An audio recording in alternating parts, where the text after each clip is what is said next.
1990s లోనండి British anthropologist Robert Dunbar అన్న ఒకతను మన హ్యూమన్ బ్రెయిన్ మీద ఒక రీసెర్చ్ కండక్ట్ చేశారు.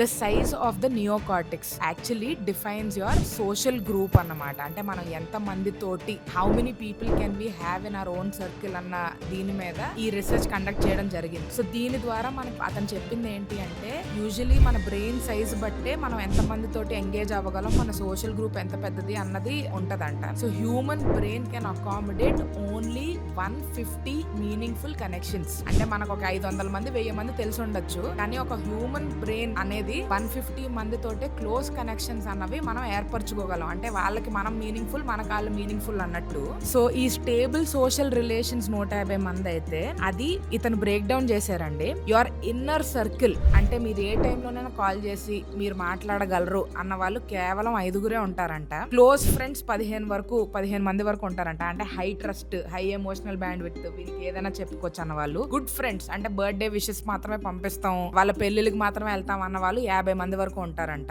కాకపోతే మీనింగ్ఫుల్ రిలేషన్షిప్స్ అన్నవి కేవలం 150 మందితో మాత్రమే ఉంటదంట. అండ్ మనం at any given point in time 500 మందికి మించి ముఖాలు గుర్తు పెట్టుకోలేము, 1500కి మించి పేర్లు గుర్తు పెట్టుకోలేమంట. సో దీన్ని బట్టి మన లెసన్ ఇక్కడ ఏంటి అంటే attention is finite. If you try to please everyone you will lose everyone. Your network is your net worth. And రెండోది ఏంటి అంటే your EQ and IQ, and you are an average of the 5 people that you spend the most time with అన్నది నిజం.